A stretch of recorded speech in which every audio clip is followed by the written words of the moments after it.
Welcome to the Cyrus Training Series. This course will cover an overview of activities, why and how we use them to support ESA's sales processes. After completing this course, you'll take a short quiz to verify your understanding of the points covered. Once you successfully complete the quiz, you can move on to the next course.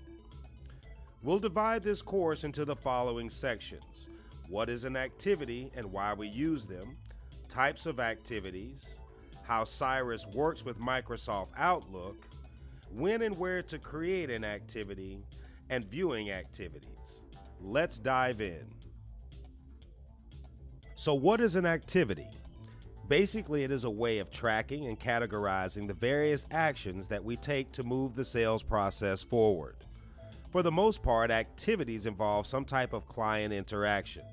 We generally do not use Cyrus to track internal actions. Logging our sales activities in Cyrus allows us to see and measure the progress we are making in building and maintaining relationships with our clients and making progress against identified opportunities. This also provides visibility to other salespeople and sales leaders to facilitate team selling and shows the history of our interaction with specific contacts over time. There are four main types of activities in Cyrus: appointments, phone calls, emails, and tasks. You'll also see letters and faxes as possible activity types, but they are rarely used and we won't cover them in this course. Let's take a look at each one. An appointment is a pre-scheduled meeting with one or more contacts. Appointments can be conducted in person, either an on-site meeting with a client or a site tour of an ESA property, or they can be done via a preset teleconference. The important point is that appointments must be scheduled in advance with the client.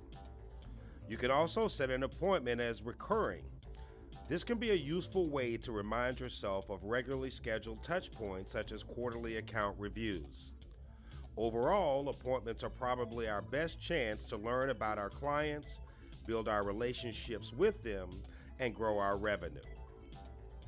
A phone call is an actual conversation that takes place with one or more contacts or prospective clients over the telephone. Note that phone calls are classified as outgoing or incoming depending on who initiated the overall conversation. If you do not actually speak with the person, you should generally leave them a voicemail message and you should mark the left voicemail box as yes. Email is used to track email correspondence between us and the client. Generally, we should not log internal emails in Cyrus as it leads to unnecessary clutter.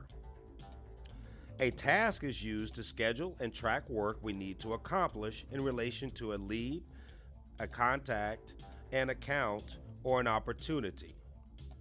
Tasks can be used to remind us to reach out to a client or to plan for internal work we need to do. They will typically populate your Outlook calendar based on your settings. Examples might include a reminder to schedule your quarterly account review with the client, planning in advance when you will review your account's pricing for the CNR process, or remembering to contact a hotel to plan for a group arrival. It's important that we accurately track and categorize our activities so we can see what parts of our sales process are working well and where we can improve. Let's take a moment to consider how Cyrus interacts with Microsoft Outlook. This is a powerful feature of Cyrus and a strong advantage of building Cyrus on the Microsoft Dynamics 365 platform. When you create an email, appointment, or task in Outlook, use the Set Regarding feature to find and link it to the contact in Cyrus where you want the activity to appear. The functionality works in the other direction as well.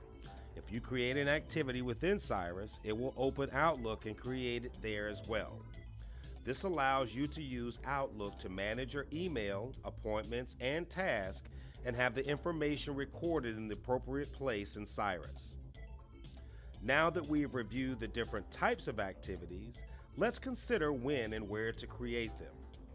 There are two ways to create and log your activities: by planning them in advance or by logging them as they occur. It is a best practice to create many of your sales activities ahead of time so they can serve as reminders of the sales actions you need to take in the future. From a technical standpoint, activities can be created as part of a lead, an account, a contact, or an opportunity. However, client-facing activities should almost always be created from within the contact record. This allows us to gauge the type and frequency of sales interaction we're having with each of our contacts. You can view activities from a number of different places within Cyrus, from within a lead, account, contact, or opportunity. You can also view them under My Activities on your dashboard or from the Activities main screen. And you can filter them by type, status, or due date.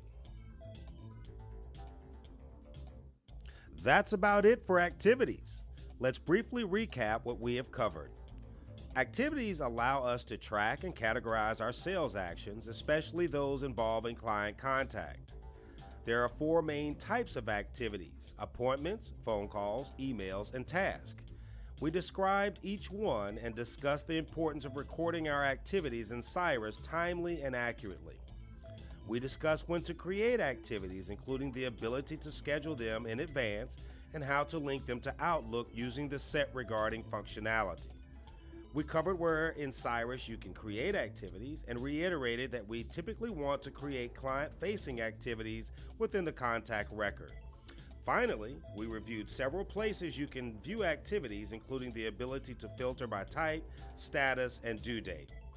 Now that you've completed this course, you'll answer a few quiz questions to make sure you got it. Once you've passed, you're ready to move on to the next course. Thanks for watching and happy selling.